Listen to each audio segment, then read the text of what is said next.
Sejam bem-vindos a mais um podcast oficial. Hoje estou aqui com a doutora Luísa Loyola. Nós vamos falar sobre tudo que as mulheres querem saber. Muito obrigado por ter vindo. Obrigada a você pelo convite. E primeiro eu queria saber da tua formação. Você já sabia o que você queria fazer da vida? Não sabia? Como é que foi? Então, eu sou biomédica, esteta, sou formada há 6 anos já. E quando eu entrei na faculdade, na verdade, eu queria trabalhar com pesquisa, né? Eu entrei para a faculdade de biomedicina inicialmente para trabalhar com câncer. Eu gostava muito, assim, tinha bastante interesse na época do ensino médio. E aí eu trabalhei por 2 anos em laboratório dentro da universidade. Só que eu trabalhava não com câncer, trabalhava coincidentemente com exercício resistido e suplementação com ômega 3. Inclusive meu TCC foi sobre isso, só que eu me desencantei um pouco da pesquisa, né? Porque universidade pública, Brasil, a gente sabe como é que é. Exatamente. Difícil, né?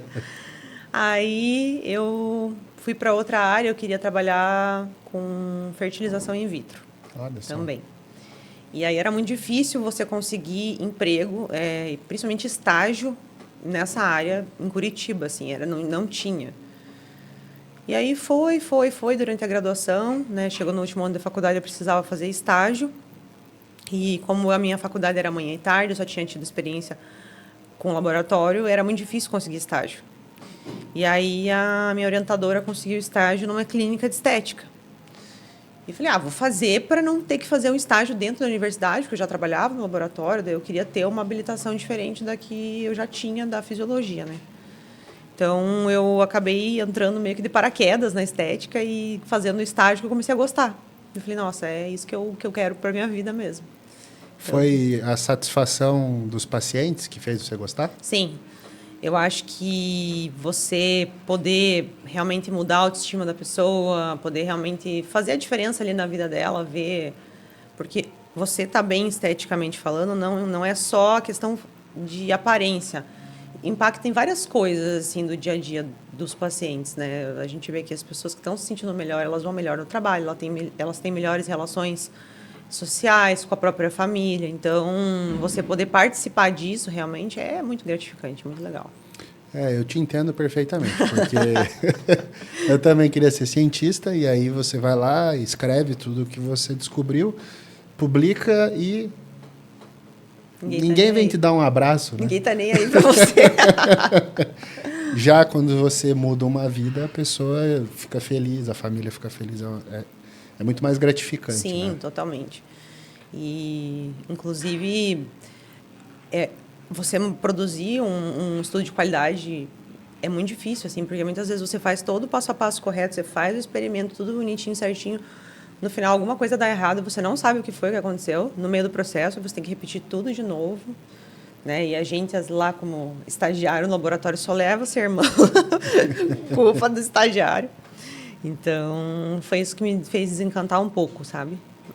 Não digo que eu nunca voltaria a trabalhar, mexer com pesquisa, talvez para a minha área hoje em dia, mas... Sim.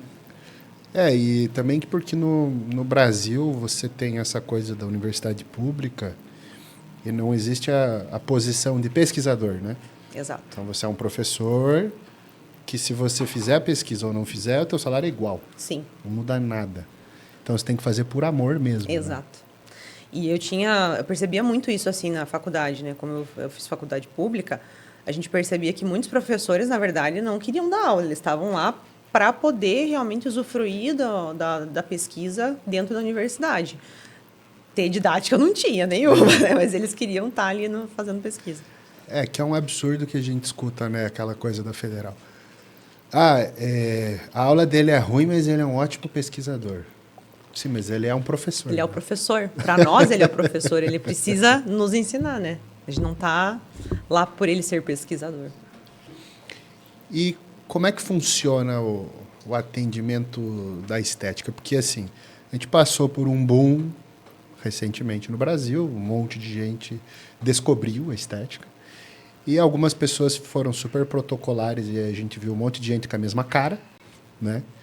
E como é que você faz essa avaliação quando a pessoa está na tua frente pela primeira vez? Então, no primeiro momento que o paciente chega no consultório, antes de qualquer coisa, eu faço uma avaliação de como está a saúde dele. Porque a estética, querendo ou não, é para pacientes saudáveis, né? Então, Tá. é para pacientes que estejam bem, né? Que não estejam em tratamento de nenhum tipo de doença, condição, enfim. Realmente, até pela questão de resultado e segurança, né? A gente não tem nenhum tipo de estudo que mostre o que um procedimento estético minimamente invasivo pode causar num paciente com alguma condição patológica ali. Então, realmente preconizo pela segurança. Então, eu pergunto se tem algum tipo de alergia a algum medicamento, algum tipo de alimento, faço toda essa avaliação. Se o paciente já foi internado, se o paciente faz uso de alguma medicação de uso contínuo, se, né, tem alguma restrição. Se o paciente já operou, já fez cirurgia, se já teve reação alérgica a algum tipo de anestésico, né? Então, depois de tudo isso que eu vejo que ele realmente está saudável, eu peço os exames de sangue mais recentes que ele tem, né? Para dar uma olhada também. Aí, a partir disso, eu pergunto o que trouxe ele lá, no que eu posso ajudar ele, assim. Uma coisa que eu gosto muito de fazer, que é diferente até de outros profissionais, é ouvir o que o paciente me traz. Então, eu nunca vou chegar dizendo o que ele tem que fazer. É ele que vai me dizer o que é a queixa dele, o que está incomodando. E, a partir disso, eu vou traçar um tratamento, um planejamento para resolver aquilo que ele me trouxe.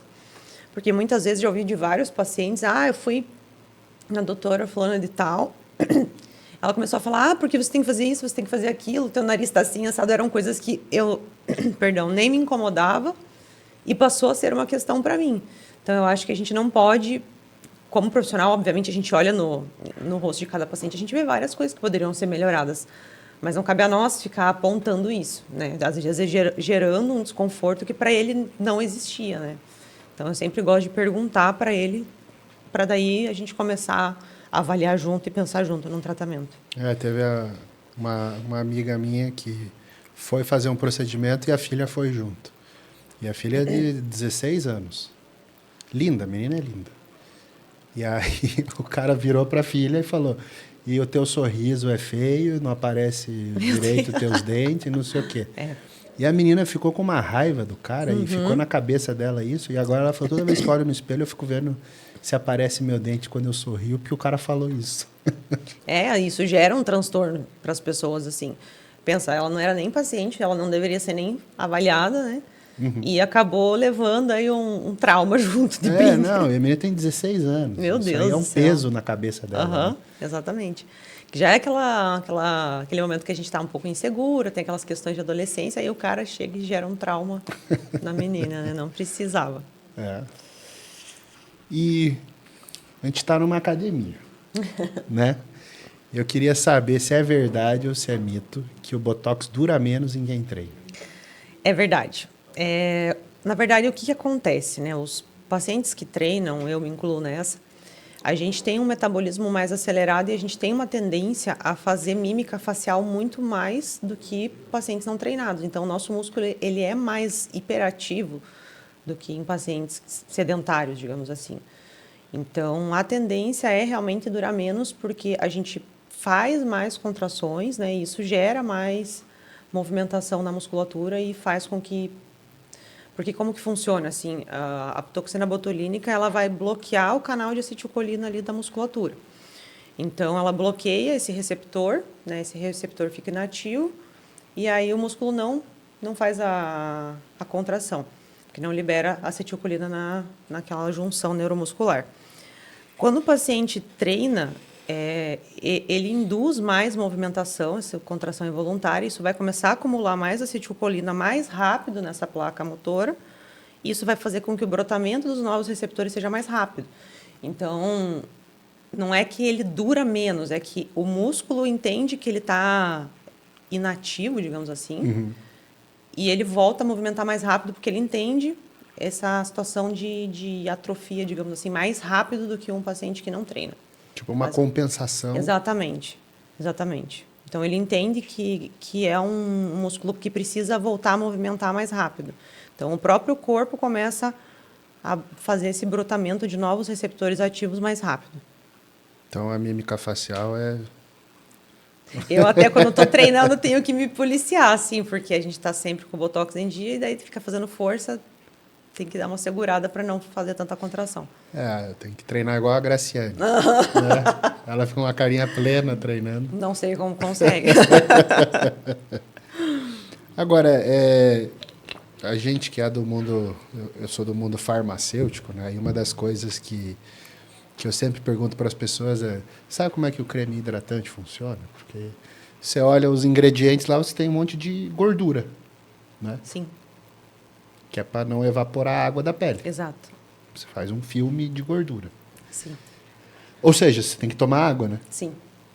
E aí, agora trazendo para a tua realidade, assim, principalmente da face e de procedimento, como que os hábitos do paciente vão influenciar no resultado final do tratamento estético? Tanto alimentação, hidratação, tudo isso.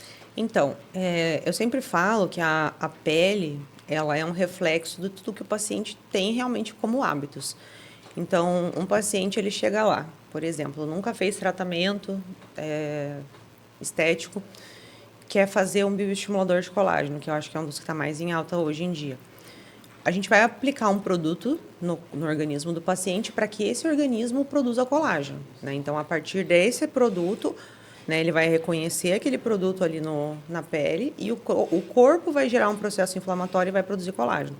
Só que se o paciente não tem uma alimentação boa, rica em vitamina C, por exemplo, que a gente sabe que faz parte da cascata de formação do colágeno, não tem uma boa hidratação, ele até vai produzir um colágeno, mas vai ser um colágeno muito de baixa qualidade. Entende? Vai ser um colágeno que não vai ser tão eficaz quanto numa pessoa que realmente está com todos os nutrientes, todas as vitaminas e minerais em dia. Por exemplo, também, um paciente que não bebe muita água, vai fazer um preenchimento com ácido hialurônico. Com ácido hialurônico hidratante, né? A gente sabe disso. O paciente está totalmente desidratado. Então, a velocidade que o organismo desse paciente vai consumir esse ácido hialurônico vai ser muito mais rápido do que um paciente um paciente que toma água regularmente.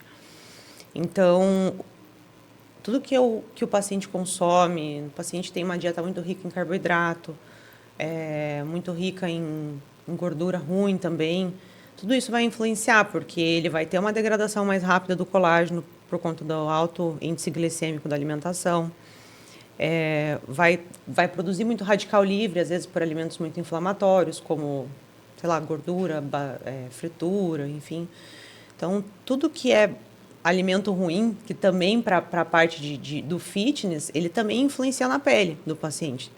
Porque a pele precisa de bons nutrientes, bons minerais para produzir colágeno e para manter a hidratação. Então, realmente, é totalmente ligado a isso. Eu sempre falo para os pacientes assim, você não pode esperar que você, com um hábito alimentar ruim, vai conseguir ter o mesmo resultado de um paciente que tem bons hábitos.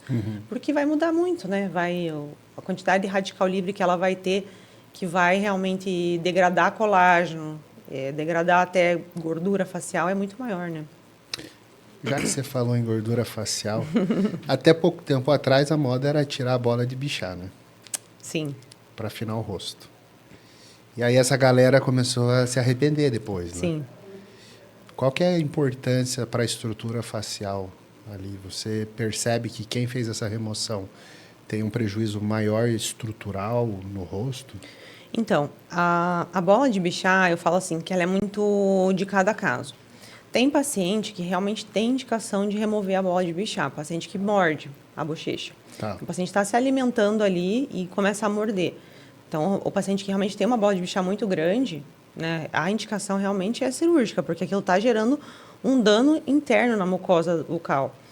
Mas o paciente que não tem indicação, que foi atrás da bichectomia por modismo, realmente está tendo prejuízos, porque, querendo ou não, toda a gordura facial ela faz parte de estruturação. Né? Umas mais, né, as gorduras, os compartimentos de gordura superficiais fazem uma estruturação maior do que os compartimentos de gordura profundos, mas também participa. Né? Então, eu falo assim, o paciente que tem indicação, ótimo. Por quê? Porque, independente de você ter bola de bichar ou não, você vai envelhecer. Então, ela estando ali ou não, teu rosto vai cair uma hora ou outra caso você não cuide. Então, se você tem indicação, tem um rosto muito pesado, o paciente morde por dentro, essa bola de bichar, ela vai cair ao longo do tempo também. Né? Então, vai ter uma queda facial com a bola. Então, nesses casos, a gente tira. Mas nos casos que não tem indicação, que foi boa parte dos que a gente viu, os pacientes estão tendo prejuízo, porque o envelhecimento da face, ele também se apresenta pela perda de gordura facial, de estruturação. Então, você tira um dos compartimentos que faz essa estruturação da pele, né? Vai cair, vai derreter e vai começar a marcar as linhas mais rápido do que talvez precisasse, né? Então, o pessoal tá Tá se arrependendo. Não, e agora que você falou de derreter o rosto, a gente está vendo uma expressão nova aí, que é a cara de Ozempic, né? Você percebe essa degradação facial? Você acha que é pela perda de gordura ou talvez tem perda de colágeno junto? Quando a gente observa, por exemplo, os pacientes que usam Ozempic ou até pacientes que são atletas de alta performance, maratonistas, são pacientes assim que, na verdade, a perda de gordura ela é mais acentuada do que a perda de colágeno. Existe uma perda de colágeno, sim, por conta de envelhecimento, às vezes até por conta de exposição solar, dependendo do esporte que essa pessoa pratica.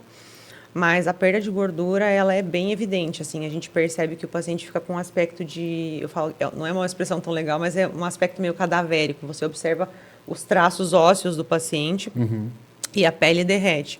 Quando a gente tem perda de colágeno, a gente percebe que a pele fica mais elástica.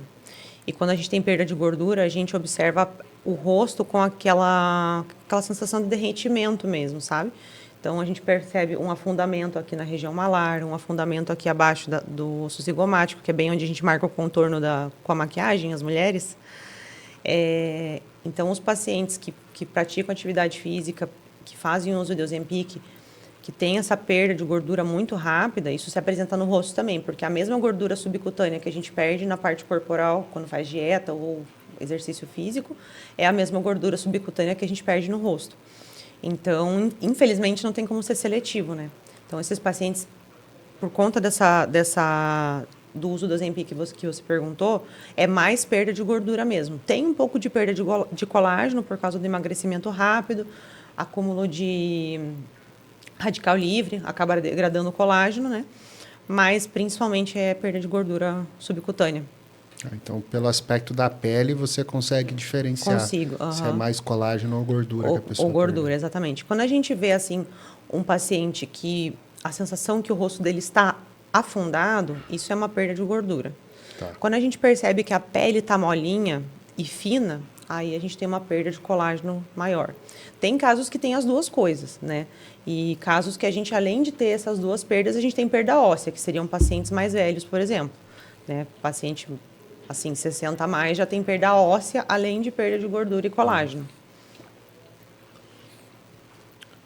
E falando em colágeno, tomar colágeno ou passar cremes com colágeno, né? Como é que funciona isso, se funciona? Então, assim, o colágeno via oral, primeiramente, né? Ele é uma proteína.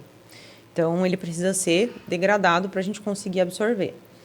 Nosso corpo, ele não é seletivo para o colágeno tipo 3 que vai para a pele, principalmente, né? Tipo 1, perdão. É tipo 3, depois se transforma em tipo 1, que fica na pele fazendo essa sensação de rejuvenescimento e estruturação. O colágeno que a gente toma, ele acaba indo para outros lugares, ou às vezes outros órgãos, articulação, tendão, outras regiões que precisam mais de colágeno do que a pele. Então, muito dificilmente o colágeno que a gente vai consumir, ele vai para a pele. Claro, não, eu quero tomar colágeno, vai fazer mal? De forma alguma. Tome, vai ser bom, inclusive, para a questão de saúde sistêmica do organismo, mas não que você tomar o colágeno, você vai ter uma pele mais bonita. Tem um ativo, que é o Verisol, que ele é um peptídeo de colágeno do tipo 1, se não me engano. Então, ele é um peptídeo de colágeno que vai direcionar para ir para a pele. Mas o que eu falo para os pacientes? O que vai ser mais eficaz? Você tomar colágeno ou você fazer um procedimento? Com certeza, você fazer um procedimento. Saiu um estudo que fala assim, para você ter o mesmo resultado de uma sessão de bioestimulador de colágeno, comparado com o colágeno oral, você precisa tomar colágeno por 10 anos, todos os dias, sem errar. Então, assim, quer tomar? Ótimo, pode tomar, vai ter até um melhor... Pode fazer os dois, Pode né? fazer os dois, exatamente, mas numa questão de seletividade, não acho que tem necessidade de você tomar o colágeno oral. Quer tomar? Perfeito. Vai até ter, às vezes, um resultado um pouco melhor com o bioestimulador ou com procedimentos estéticos, porque a gente vai ter como se fosse um sinalizador local ali, um processinho inflamatório local que vai chamar aquelas proteínas para irem para lá, mas não que vai substituir. E os colágenos em creme, mesma coisa. O colágeno, a proteína não consegue absorver na pele. Então, basicamente não adianta, assim, você às vezes investir 400, 500 reais num creme que não vai te entregar o resultado que promete. Então, eu sou bem cética em relação a dermocosméticos, sabe? Eu gosto do que funciona, do básico. Eu não sou uma prescritora de coisas muito mirabolantes, porque às vezes o paciente investe horrores nisso e não tem resultado. Né? Não tem o resultado que ele espera, que eles esperam muito resultado, né? Então, eu gosto realmente de passar o que vai funcionar. E o que funciona, assim, que na prática você gosta de prescrever? Eu gosto muito de ácido hialurônico, acho que ele vai manter a hidratação da pele bastante, vai até ajudar nessa hidratação da pele. Gosto muito de vitamina C associada com o filtro solar. Acho que o filtro solar, assim, é a melhor coisa que a gente pensa, assim, em prevenção de envelhecimento, prevenção de mancha, até câncer de pele. Acho que a partir desde neném dá para começar a usar o filtro solar. Acho que é importantíssimo. Eu gosto muito também quando o paciente tem melasma, tem manchas. Eu gosto muito do ácido tranexâmico. O ácido tranexâmico é um ativo despigmentante muito bom para mancha. E gosto também do ácido glicólico, que é um ácido que ajuda a fechar os poros, ajuda no rejuvenescimento da parte da pele, assim. Então, claro que cada caso é um caso, né? A gente monta o protocolo de acordo com o paciente. Mas esses são os principais. E também gosto muito do retinol, né? Acho que o retinol também é bem legal. Claro, de acordo com o paciente, a gente monta um tratamento diferente. Mas, assim, indispensável. Acho que filtro solar, vitamina C e ácido hialurônico. Passou ali dos 30, 40, já dá para colocar um retinol. E uma rotina de skincare, assim, o que você acha que é indispensável? Astringente precisa, não precisa? Olha, eu gosto de, por exemplo, assim, pega uma mulher, né, chega em casa, vai tirar a maquiagem. Ela tem que ter um bom sabonete facial, né? Antes do sabonete facial, eu até gosto de passar um cleansing oil, alguma coisa para tirar aquela maquiagem, aquele excesso, depois um sabonete facial. Eu não gosto de nenhum tipo de sabonete que seja muito secativo, porque às vezes, mesmo que a pele seja acneica, tem esse excesso de produção de oleosidade, às vezes você seca demais, você gera um efeito rebote depois. Então, eu gosto até de sabonetes mais neutros. Um excelente, assim, que eu acho que dá para todos os tipos de pele, é aquele de glicerina da Granado de bebê, amarelinho. É ótimo, tem um custo-benefício excelente e funciona muito bem para todo mundo. Depois, né, do sabonete, dá para passar um tônico, dependendo, ou uma água termal para devolver um pouco de água para a pele, e aí já entra com ácido hialurônico. Depende daí da consistência, né, desse ácido hialurônico, do creme hidratante que vai passar depois, né? Pode ser um hidratante ou ácido hialurônico. Entre os dois, eu prefiro o ácido hialurônico, que é melhor.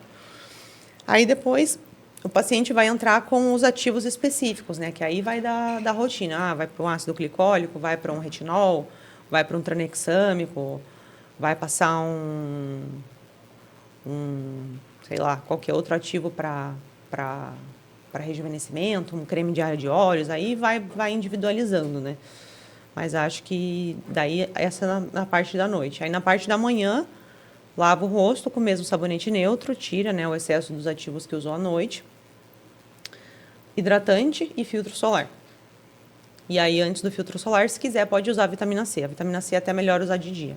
Ah, olha só, não sabia. É melhor usar de dia porque ela ajuda como sendo um agente antioxidante, então ela protege um pouco do sol, né?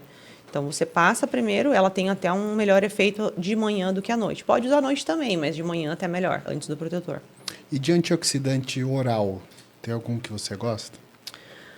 Antioxidante oral. Um tratamento in and out, assim, vou combinar com alguma coisa junto. A vitamina C é muito boa, né? Acho que é bem geral, assim, e funciona super bem. Eu gosto bastante do próprio Pycnogenol, acho que é bem legal, dá bastante resultado. Ele é anti-aging, né? Hidrata, ajuda na hidratação da pele. E é muito bom para o coração também. Sim, sim. Ele tem vários efeitos bons, assim, né? Eu gosto muito do silício, também, muito bom. Tá. Bom para cabelo também. Bom para o cabelo, Não que eu bom tenha, para mas... tudo. É bom para tudo. Para daí paciente que, por exemplo, tem mancha, dá para passar um Oliolá, polipódium leucotomas, que também ajudam um pouco nesse efeito oxidante, mas também na despigmentação.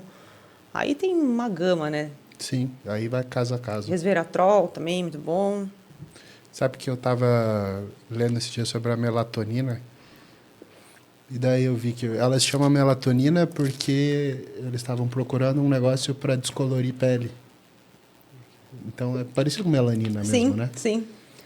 Ela ajuda nesse efeito despigmentante da pele. Daí que eles descobriram essa parte do sono também. Tipo, Uma coisa... faz sono também. Assim, não era o objetivo. Faz sono né? também. E hoje é mais usada para isso, né? Eu acho muito legal isso de descobertas Sim. assim. Você está vendo um negócio e acha outra coisa. Sim. O próprio Botox mesmo, né? Na verdade, eles descobriram isso lá em 1800 e bolinha, porque as pessoas estavam comendo salsicha defumada contaminada com a bactéria. Olha só. E aí os pacientes estavam morrendo por asfixia, porque a musculatura de respiração toda atrofiava, né? Bloqueava por causa da toxina liberada pela bactéria. E aí, a partir disso, que eles começaram a estudar que essa toxina ela age na musculatura, né, paralisa a musculatura. E começaram a tratar blefaroespasmo, distonia muscular, movimento anormal, tremor. Daí que eles começaram a usar para estética. Então, ela é muito usada hoje ainda para essas condições. E depois que eles começaram a observar efeitos estéticos. Não, e vamos falar de Botox. O pessoal tem uma crença, e eu quero te perguntar se é verdade, de perda de efeito. Então, você tem que começar Botox quando você já for velha, porque senão, se você começar nova, não vai funcionar, não pega mais. Isso é 100% um mito, na verdade. Né? Por quê? O Botox ele é 100% preventivo. Eu falo assim, quanto antes você começa tendo indicação, obviamente, melhor. Por quê? O músculo ele vai se educando, assim como na academia ele vai aprendendo.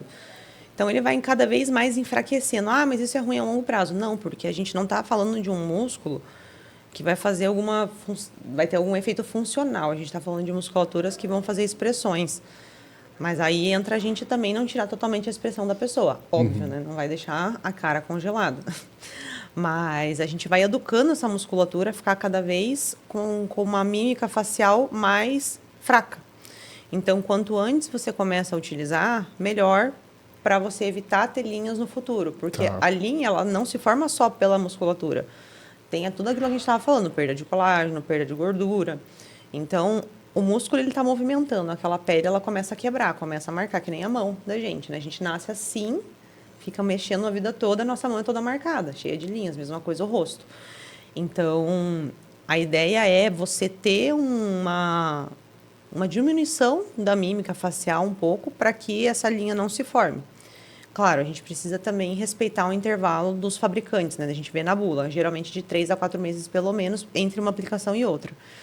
E é engraçado, porque conforme você vai fazendo, os pacientes vão notando que as linhas, elas não voltam 100%. Mesmo que ele tenha perdido 100% o efeito, assim, depois de 6 meses, muito difícil o teu músculo estar igual estava antes. A gente compara até com foto isso, sabe? Muito legal. Então, na verdade, ao invés da perda de efeito, eu tenho um efeito cumulativo. Exatamente. Mas não porque a toxina fica no corpo, porque o músculo vai enfraquecendo. Porque, na verdade, ela fica no corpo só nas primeiras horas para quebrar aqueles receptores. Depois ela é eliminada. O que fica do efeito é porque você não tem essa liberação de acetilcolina. Por isso que você não tem efeito de movimentação facial. Então, o que eles chamam naquele efeito vacina? Porque vai perdendo o efeito.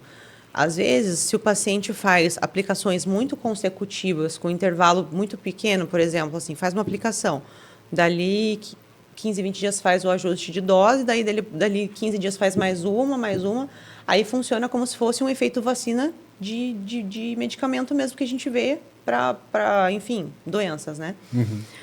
O que o nosso organismo vai gerar? Resposta imunológica, vai produzir anticorpo, né? E você, aplicando muito na sequência, você vai produzindo vários anticorpos que pode chegar um momento que o teu organismo não funcione mais. Então, é muito raro. Na minha prática clínica, aí já trabalho há 7 anos com isso, eu nunca vi isso acontecer. de paciente ter esse efeito vacina realmente de toxina. Vários colegas que eu converso também a gente não vê. É algo que a gente vê na literatura que pode acontecer, a gente respeita esse intervalo que os fabricantes pedem, mas eu particularmente nunca vi do paciente realmente criar uma resistência. Tá. E seria só pelo abuso mesmo? Pelo abuso, exatamente. E o que eu sempre gosto de fazer, assim, pega um paciente que já trato aí há algum tempo, faz ali 2, 3 aplicações com uma marca, aí troca a marca porque a cepa de bactéria é um pouco diferente. Tá. Então, a resposta imunológica pequena é diferente também, querendo ou não. Então, para evitar, né? Mas a caráter totalmente preventivo, mas não que realmente isso vai acontecer. Mas a gente observa isso com GH também. Não que tenha que trocar de marca, mas embora seja a mesma sequência de aminoácidos, de uma marca para outra tem efeitos ligeiramente diferentes. Sim. E a pessoa fala, que esse aqui eu fico mais retido, com esse eu fico mais seco. Mas é a mesma coisa. Mesma ideia. Até com as marcas de toxina a gente observa isso. Tem pacientes que têm uma resposta melhor com uma marca, tem pacientes que têm uma resposta melhor com outra, né? Então, a gente varia, assim, às vezes com o paciente, né? Pelo que apresenta para a gente, pelo que ele fala das vivências que ele teve com as marcas, enfim. E também para evitar que crie essa resistência mesmo, mas só preventivo. E com relação a preenchimento corporal, que é um negócio que está em moda, o que você acha? Que você já tem experiência com isso? Tem definitivo e tem passageiro, digamos assim? Como é que funciona? Então, tem definitivo e passageiro, tem o PMMA e o hidrogel, né, que eram substâncias que ainda tem gente que faz uso. Até o PMMA ele tem Anvisa, acho que se não me engano é o Linea Safe. Eu particularmente não gosto de nada que é para sempre, assim, nada que é definitivo. Tá. Mas é um gosto particular meu. E principalmente pelas intercorrências que podem acontecer. A gente sabe que procedimento estético, como qualquer outro procedimento, pode gerar intercorrência. E você estando com um produto, aplicando um produto no paciente que você não consegue tirar, caso aconteça alguma intercorrência, é mais perigoso, né? Por exemplo, tem uma obstrução de um vaso durante o procedimento, acontece isso ali, né? Você não tem nenhum antídoto que você consiga aplicar para remover esse produto. Então, o paciente tem que ir para o hospital, né? Para o centro cirúrgico para tirar. Com um produto que é transitório, que é o ácido hialurônico, por exemplo, a gente já tem a enzima, né, a hialuronidase, que quebra esse produto na hora. Então, a gente não gera nenhum dano para o paciente. Então, no meu entender, eu acho mais seguro você trabalhar com produtos que são absorvíveis. Até se o paciente não gostar, enfim, do resultado, você consegue remover, né? E não vai gerar nenhum dano a longo prazo. Até porque a gente está envelhecendo todos os dias. Então, o produto ele vai acompanhar o envelhecimento da pele. Então, exemplo, coloca um PMMA no glúteo, que é algo que a gente vê bastante ainda, né? Então, o paciente vai envelhecendo e esse bumbum ele vai caindo com o tempo, não tem o que fazer. Mesmo que você faça injeção intramuscular, que é o que normalmente se faz com PMMA, essa musculatura ela vai cedendo com o tempo. Então, o bumbum daqui 20, 30 anos vai estar totalmente diferente e esse produto vai estar acumulado lá embaixo, né? Então, na minha opinião, eu prefiro sempre ir pela segurança. Mas eu faço preenchimento corporal, utilizo o ácido hialurônico. A gente tem hoje um ácido hialurônico que é específico para corpo. Ah, tá. Então, ele tem São densidades diferentes? Isso, ele tem uma concentração de ácido hialurônico um pouco maior. Ele é mais denso, mais rígido, né? É um gel que é mais estrutural, né? Porque até para a face a gente tem diferentes tipos de géis de ácido hialurônico. Então, para o corpo, ele é um gel muito mais rígido para suportar a questão de gravidade, musculatura, para acompanhar a movimentação muscular e você não perder esse efeito tão rápido, né? E, além disso, querendo ou não, ele ajuda um pouco a produzir colágeno na pele. Não é o objetivo, né? Em qualquer preenchimento, a gente não tem o objetivo de produzir colágeno, mas a gente produz por consequência, digamos assim, pelo processo inflamatório que gera. Então, eu gosto muito, assim, para, às vezes, fazer uma correção de glúteo, o paciente que já faz atividade física, fazer uma correção. Paciente que tem alguma assimetria muscular, obviamente, paciente que treina, que faz, né? Não vai querer paciente que está acima do peso. Quero fazer um abdômen tanquinho. Não fica bom, fica parecendo uma tartaruga ninja, não fica legal. Então, o que a gente faz? A gente, em pacientes treinados, que tem alguma assimetria muscular, que já está bem seco, com a pele bem colada, quer fazer uma correção ali, deixar o músculo mais desenhado, observa de um lado e do outro, assim, tem alguma diferença. Então, a gente faz e fica muito legal. Fica muito bom. A simetria é muito comum, né? Sim. Até antigamente eles usavam, né, óleo Sim. para aplicar, né, para fazer essas correções. Hoje em dia está muito melhor, né? A gente já usa produto seguro, produto que é compatível com o organismo. Então, para a simetria, eu acho que é um dos que eles mais usam, até esses atletas fisiculturismo mesmo, né? Só não contam. Não contam, né? Mas a gente sabe. E quanto tempo dura, assim, os procedimentos estéticos, né? Você falou aí o intervalo de aplicação de Botox, mas fazer um preenchimento, seja facial, seja corporal, com ácido hialurônico, como é que funciona isso? Então, o facial, por exemplo, a gente tem diferentes densidades de géis, que nem eu te falei, né? Então, os géis mais fluidos, eles tendem a durar um pouco menos. Então, os géis que a gente usa em lábio, em olheiras, que são regiões mais delicadas, que a pele é mais fina, a gente utiliza um gel um pouco mais fluido.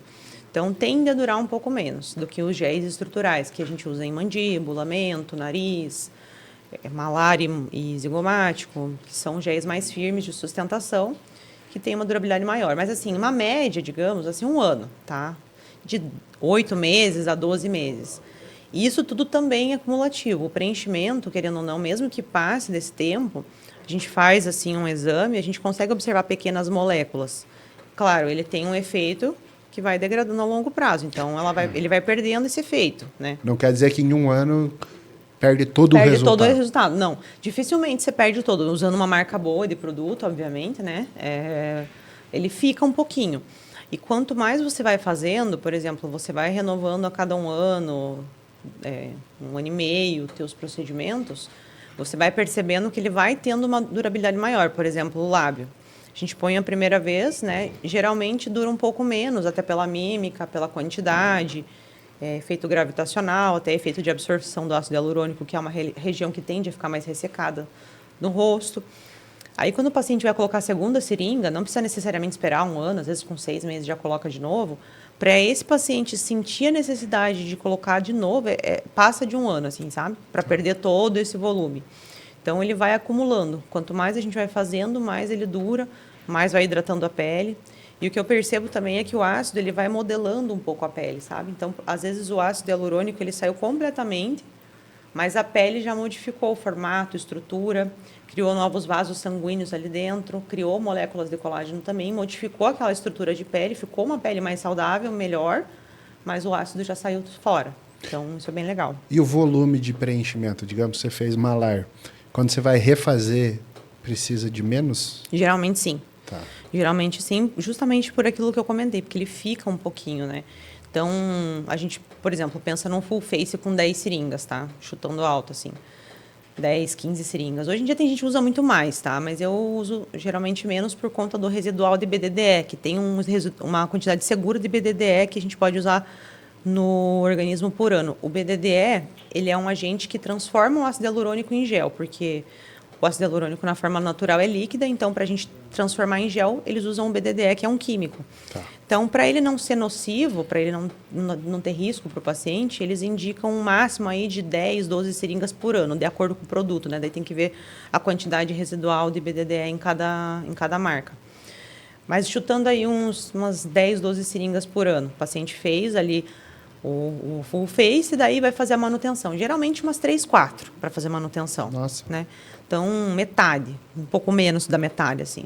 Geralmente é o suficiente. Depois que você chega no resultado, para você fazer essa manutenção, geralmente 1/3 da quantidade, metade no máximo, assim.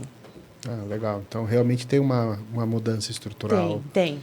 E Tem deve ter essa síntese de colágeno e tudo. Tem uma mudança estrutural, tem síntese de colágeno, apesar de não ser o objetivo dele ser um bioestimulador, ele ajuda muito, né, nessa mudança de pele, assim. Isso é bem interessante.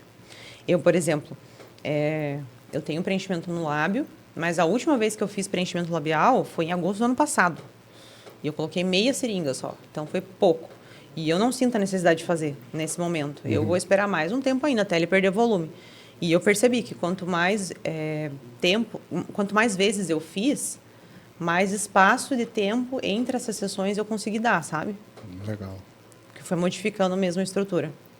E quanto tempo leva para ver o resultado do produto aplicado? Quando a gente fala de preenchimento, assim, uns 15 dias. inicialmente, nos primeiros dias, você já vê o resultado. Só que como a gente ainda tem um pouco de edema, né, pós-procedimento, às vezes fica algum roxo, alguma coisinha assim, a gente pede aí 15, 20 dias até o ácido hialurônico estabilizar completamente. Aí a gente sabe que ele vai ficar daquele jeito e aí vai perdendo, vai degradando. Quando a gente fala de bioestimulador de colágeno, como é um produto que induz o nosso corpo a produzir colágeno, a gente já tem um prazo maior para resultado. Por quê? A gente tem o processo inflamatório inicial de cicatrização, teoricamente, desse produto, né? Começa ali a partir de 15 dias a produzir colágeno do tipo 3, né? Colágeno cicatricial, e esse colágeno do tipo 3 ele se transforma em colágeno do tipo 1, que é o colágeno estrutural, que vai realmente dar aquele efeito de rejuvenescimento a partir de 45 dias. Então, 45, 60 dias para você ver o melhor resultado do bioestimulador. Então. E isso é interessante porque, assim, é um resultado que ele vai também se acumulando, ele vai cada vez ficando melhor.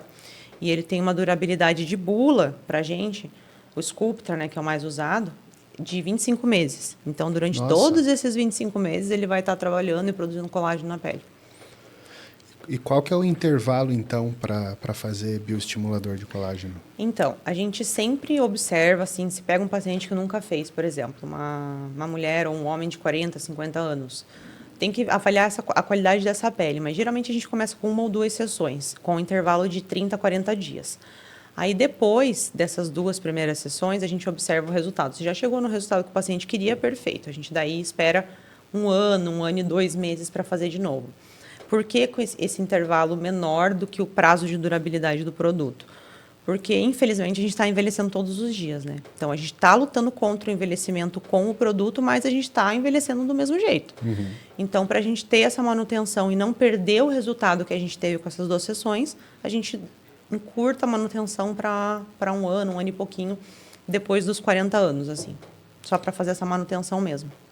Então, dá para dizer que existe uma prevenção do envelhecimento? Sim. Eu falo que hoje em dia a gente dá a gestão para o envelhecimento, né? A gente faz os procedimentos para não precisar fazer cirurgia no futuro. Então, a gente começa ali com os... Claro, quando tem a indicação, mas pode começar com uns 25 anos, faz um botox, faz um laser para a pele, para a parte de fora, às vezes faz algum preenchimento pontual. A partir dos 30 anos já dá para começar com o bioestimulador, porque, infelizmente, depois dos 30 a gente já não produz mais colágeno, a gente começa só a absorver colágeno. Então, a gente faz esse trabalho de prevenção com procedimentos pontuais, poucas doses, justamente para não precisar, quando já chega o envelhecimento muito rápido, já tem linha marcada, já está com muita flacidez, já está com muita perda de gordura, você não precisa fazer tantas coisas, ou até fazer uma cirurgia, que é algo que eu vejo que as pessoas estão buscando cada vez menos. Claro que, assim, tem casos que a gente tem que fazer cirurgia, que a gente tem que encaminhar, no meu caso, né, que sou biomédica, tem que encaminhar esse paciente, fazer um lift, tirar o excesso de pele, para daí a gente trabalhar com os procedimentos. Mas, se você dá essa gestão, se você cuida da tua pele desde o começo, é um paciente que certamente não vai precisar fazer, ou se for precisar fazer, vai demorar muito tempo. Tem alguma coisa para blefaro? Tem. Hoje, no consultório, eu uso muito o Ultraformer para isso. Tá. Né? O Ultraformer ele é um laser, também um ultrassom microfocado, que a gente passa na pele, que vai fazer micropontos de coágulos e lesões por dentro da pele. Esses coágulos vão também se transformar em colágeno. Então, eu falo que dá um efeito de ferro de passar roupa. Ele dá uma coladinha assim na pele. É bem interessante. Inclusive, não para pálpebra, mas para rosto, a gente pode até associar com o bioestimulador. Tá. Né? Tem um estudo que mostra que se a gente associa as 2 técnicas no mesmo dia, tem um resultado 7 vezes melhor. Caramba! Então, é legal. Mas para a pálpebra em si, o que eu mais gosto é o Ultraformer. E eu fazia muito peeling com fenol, né, antigamente, mas aí agora com essa proibição eu parei de mexer com fenol, até a Anvisa se posicionar e ver se realmente vai ser cortado o ativo. Mas tem alguns outros peelings que fazem essa retração de pele que a gente consegue também trabalhar a pálpebra, né? Então, eu digo que ele vai trabalhar de fora para dentro, vai entrar na pele, vai queimar aquela pele, né? Uma queimadura controlada, mas vai conseguir remover esse excesso de pele, fica muito legal. E para pescoço também? Porque para mim, acho que são as coisas mais difíceis, né? O pálpebra e pescoço, sim. O pescoço, eu também gosto muito do Ultraformer, ele é muito legal para isso. E também gosto do bioestimulador, né? Claro que, assim, muitas vezes a gente tem um envelhecimento de pescoço e acúmulo de papada por perda de contorno facial. Às vezes o paciente perde essa estruturação mandibular e começa a escorregar a pele e acumular e juntar tudo aqui embaixo, né? Então a gente observa, precisa fazer uma estruturação de mandíbula, vou aplicar um preenchimento ou até um bioestimulador profundo na parte óssea. Aí eu desço com esse bioestimulador de colágeno para a parte de pescoço, para melhorar essa qualidade de pele. E dá até para associar com laser e peeling também, porque geralmente fica aquela pele mais craquelada no pescoço. Então a gente associa com laser para dar aquela queimada controlada na parte de fora, com peeling também, né, para o mesmo efeito e para melhorar essa aparência. E hoje tem se falado bastante do botox de pescoço, né? Já faço há muito tempo, mas o botox no pescoço também é uma forma de prevenção do envelhecimento. Então, a gente aplicar a toxina nas bandas do platisma, que é um músculo que puxa o nosso rosto para baixo e puxa essa parte de pele do pescoço para baixo, também é uma opção interessante assim, para tratamento. Que legal. E vamos falar de dor agora. Porque quem assiste, vê no YouTube um procedimento de bioestimulador, não fica faz, assustado, né? A pessoa fala assim para os pacientes, não pesquisem como faz, que vocês não vão fazer. Mas assim, de relato de paciente com relação à dor, não só assim, de todos os procedimentos, botox, preenchedor, bioestimulador, como é que funciona isso? Assim, eu sou uma pessoa que eu sou extremamente sensível para dor. Então, para fazer procedimento em mim, eu sou muito chata. Então, eu gosto de trazer muito conforto para os meus pacientes no procedimento. Então, eu gosto de usar anestésico. Então, a gente usa anestésico tanto tópico quanto injetável para fazer. É muito tranquilo de fazer, realmente o anestésico ele arde um pouquinho, mas é bem suportável, é muito rápido, né, esse início de ação do anestésico e dura bem aí, o paciente fica bem de boa, realmente é bem tranquilo de fazer. Depois também quase não fica dolorido. Eu falo que hoje acho que o mais chatinho de todos é o Botox, porque são várias picadinhas, né? Uma seguida da outra.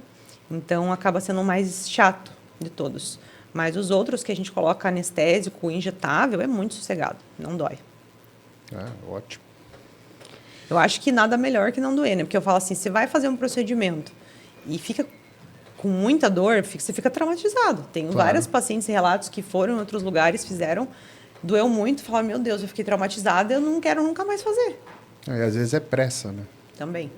Então, o cara não quis fazer a anestesia porque está atendendo Demora. um monte de gente, um atrás do outro, e aí vai sem. Sim. E querendo ou não, esse processo de anestesiar ele é um pouco mais demorado, né? Porque você vai colocar anestesia, tem que ser devagar, para não doer tanto também a anestesia, para o anestésico pegar melhor.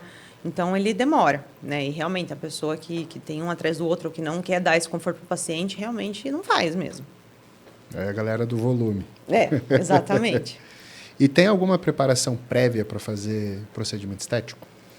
Não, assim, nada específico. Eu sempre falo assim que a única coisa que a gente pede para evitar, né, por exemplo, o paciente está doente, está tomando antibiótico ou anti-inflamatório, termina esse ciclo de medicações, espera 1, 2 semanas para ir fazer o procedimento para você não ter problema em relação à durabilidade, né?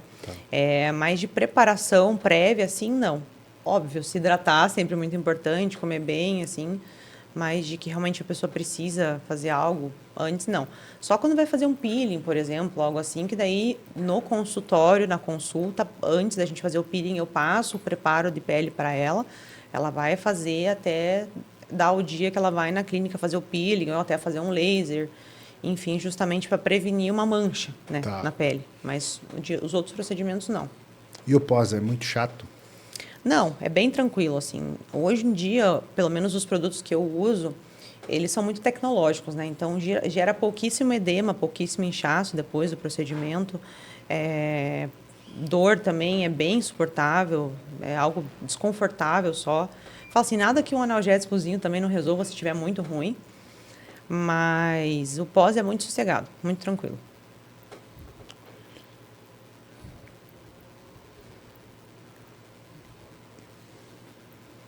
Eu acho até que acaba perdendo um pouco o sentido se a gente faz um procedimento estético assim minimamente invasivo com um pós muito muito demorado, né? É difícil você pegar alguém que hoje em dia tem tempo para ficar uma semana em casa em recuperação. Sim. As pessoas não querem isso. Até por isso é legal fazer a gestão do envelhecimento, porque se tiver que operar, Aí é um demorar. mês. Um mês de recuperação. Fácil. E você dá curso, né? Sim. Do que é o teu curso e para quem que é? Hoje o meu curso, eu tenho, na verdade, 2 cursos e o formato de mentoria também. O meu curso, eu tenho um sócio, né, o Dr. Gabriel Baião. A gente dá curso de harmonização facial, com toxina botulínica e preenchimento com ácido hialurônico full face. Então, esse primeiro curso, eu digo que ele é um curso para pessoas iniciantes e também para profissionais que já estão no mercado, destinado a público que pode trabalhar com estética. Então, biomédico formado com habilitação estética, cirurgião dentista, farmacêutico com especialização estética, enfermeiro também com especialização estética, farmacêutico, enfermeiro, farmacêutico, fisioterapeuta, eu acho que o físio pode fazer hoje em dia também, e o esteticista que tem formação de pós em injetáveis também. Tá. E para médicos também, né? São essas profissões que hoje em dia podem mexer com estética. Então, todos os profissionais, estando formados com habilitação em dia, podem fazer o curso. Nosso curso ele tem 3 dias de duração, então a gente dá um dia de teoria. Na metade do segundo dia, a gente faz um hands-on. Então, os alunos eles vão praticar em modelos de silicone, vão tirar todas as dúvidas e depois a gente faz a aplicação nos pacientes modelo, na outra metade do dia e no outro dia seguinte inteiro. Então, os alunos eles saem bem preparados para já começar. E o segundo curso seria um curso de bioestimuladores e fios de PDO, que é um curso, digo, um pouco mais avançado para quem já tem um pouco de destreza com as mãos, para usar microcânula, anestesia, tudo. Também para os mesmos profissionais.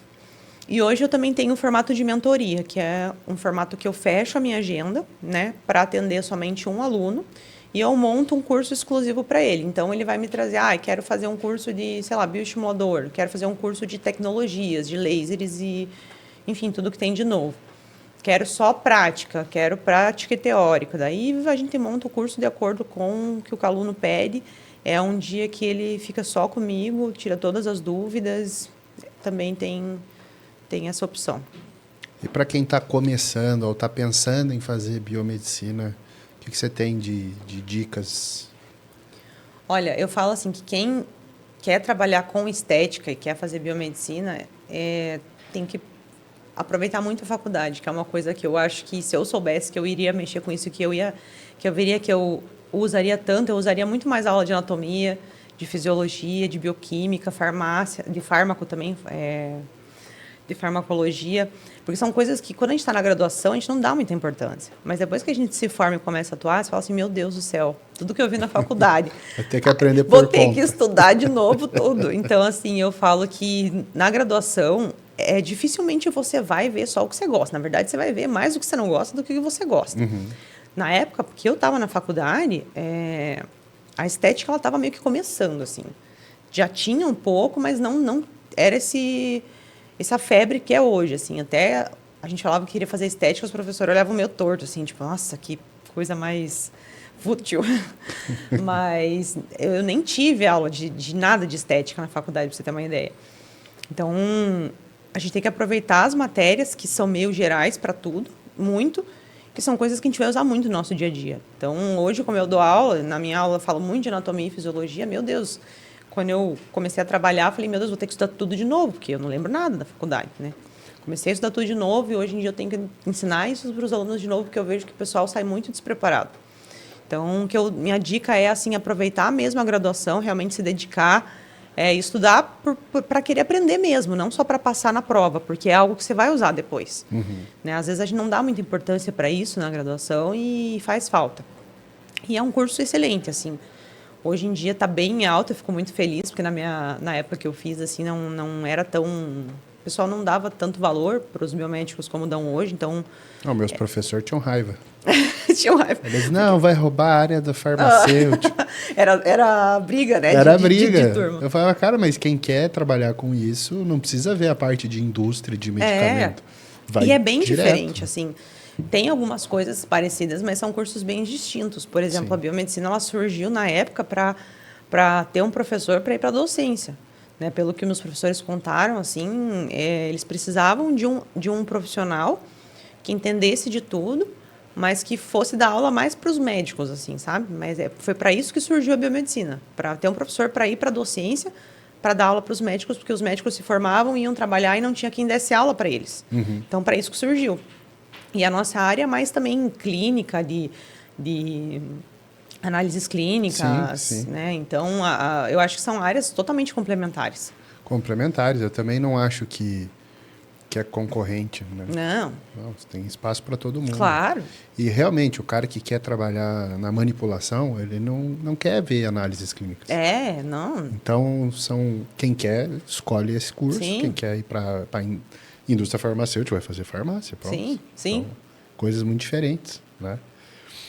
E o que você vê assim de tendências e novas tecnologias que têm vindo?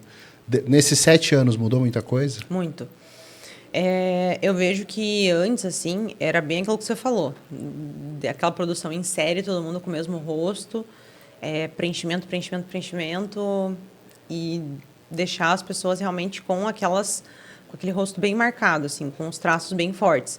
Hoje em dia, a tendência já é mais da estética regenerativa, que é a gente trabalhar na prevenção do envelhecimento e meio que acordar as nossas células para voltar a produzir colágeno, voltar a trabalhar. Um dos produtos que lançou recentemente, das últimas, e está uma febre mundial, assim, são os exossomas. Os exossomas, eles são vesículas que a gente já tem no nosso corpo, né, que são comunicadores celulares, carregam lipídios, proteínas, enfim.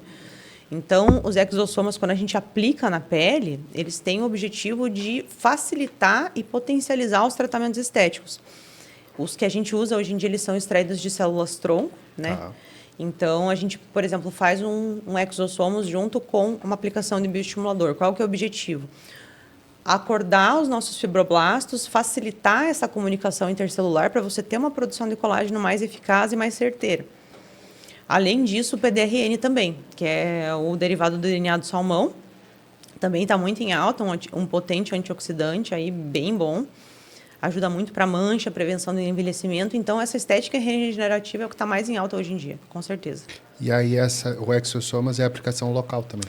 Dá para a gente fazer aplicação local, intradérmico, ou dá para a gente fazer um drug delivery. Então, a gente faz um microagulhamento na face do paciente ou um laser para fazer uma permeação da barreira cutânea, para abrir canais na epiderme, e passa esse produto depois, como se fosse um sérum, ou pinga ele líquido mesmo para que ele penetre na pele dessa forma. Então, geralmente, a gente usa assim.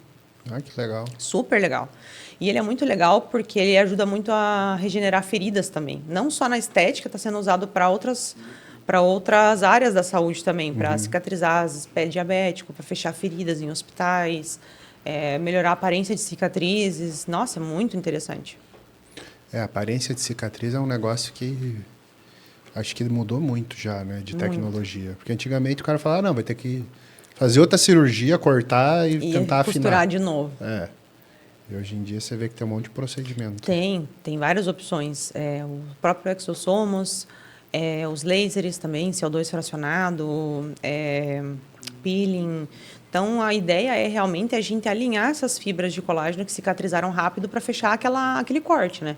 Então, a gente meio que usa tecnologias e procedimentos para realmente realinhar essas fibras e reorganizar essas fibras para ficar com o mínimo de aparência possível. E de tudo isso, o que você mais gosta de fazer? Olha, eu acho que eu gosto de tudo um pouco, mas assim, o que eu mais gosto mesmo é os tratamentos de rejuvenescimento.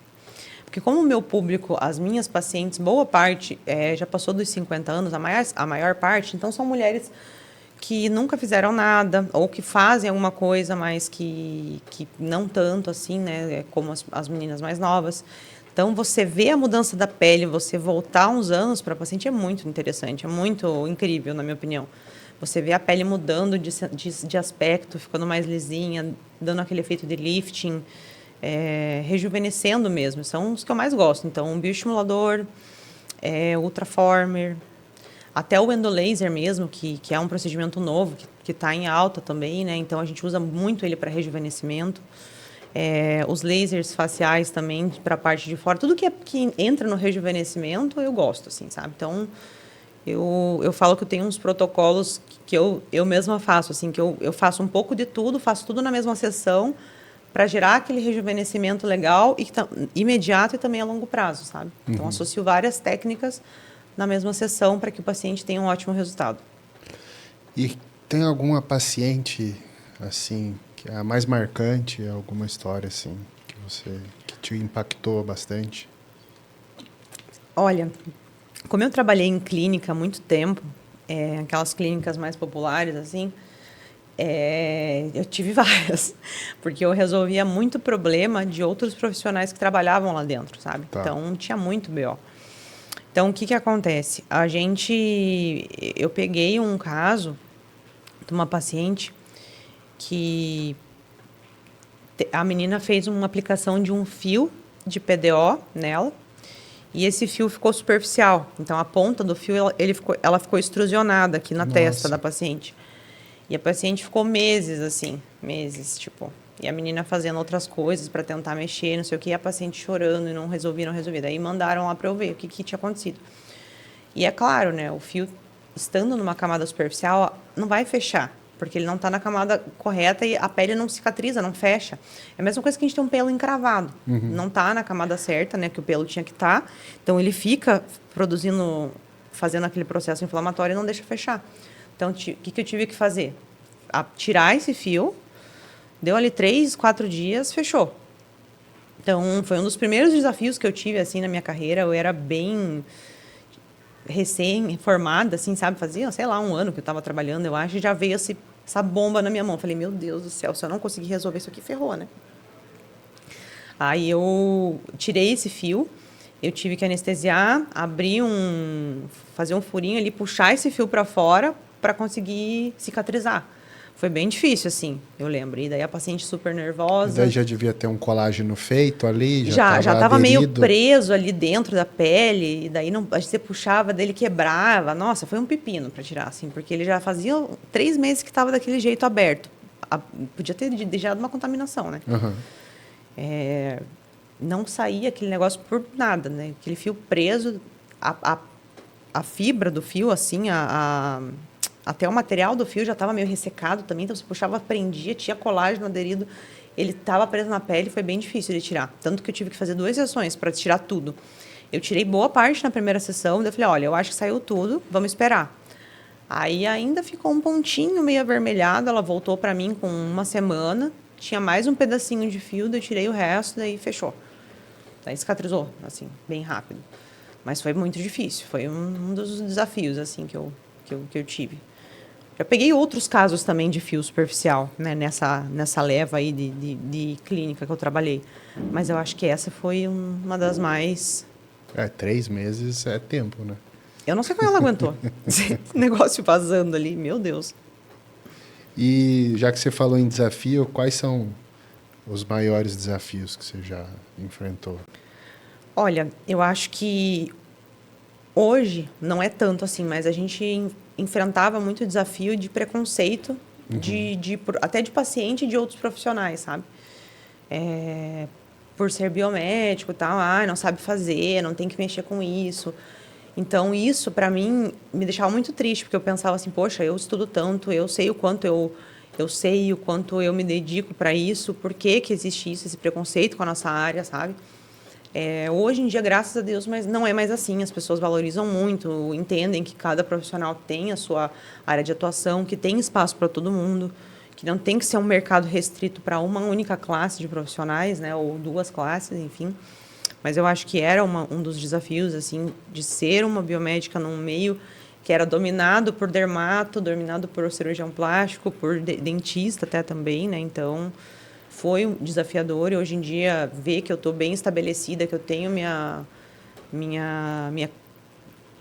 carteira de pacientes há muito tempo já, né? Graças a Deus dou curso, sou boa no que eu faço, particularmente falando, né? É muito gratificante, assim.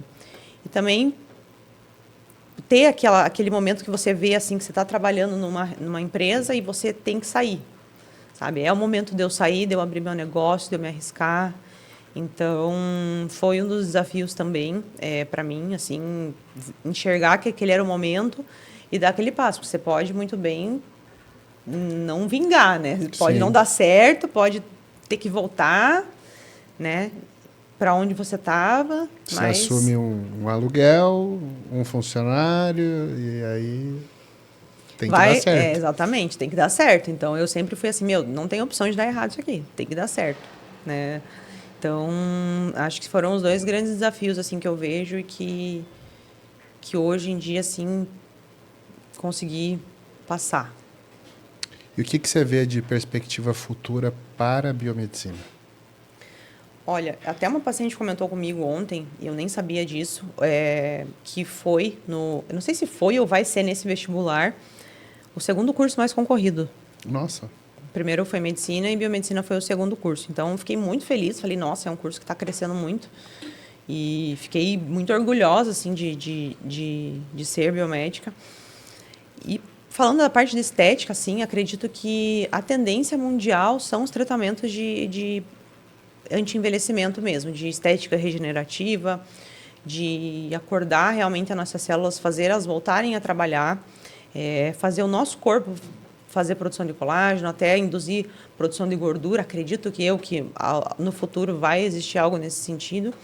E apostar muito em aparelho, tecnologia também, né? Que cada congresso que a gente vai, a gente vê que tem novidade vem cada vez aparelhos mais com muitas funções e coisas diferentes, assim. Então, acho que essa estética do regenerativo, trabalhar o envelhecimento é a tendência para o futuro.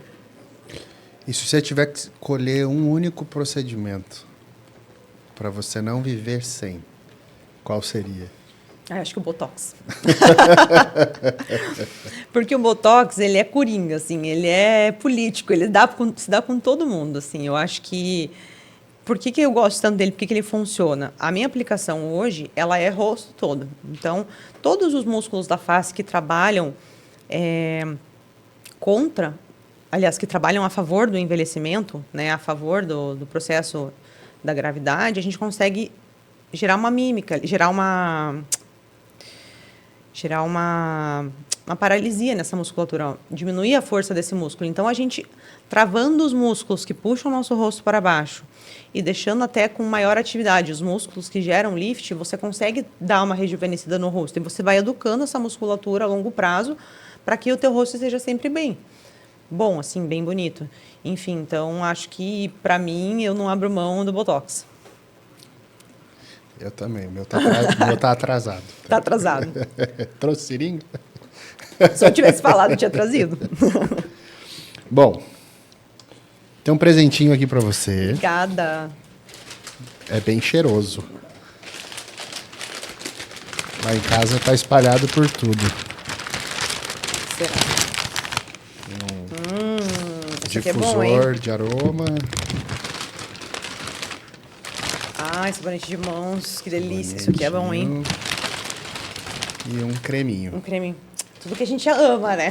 Obrigada, muito obrigada. Adorei. Quero te agradecer, doutora Luísa, por ter vindo.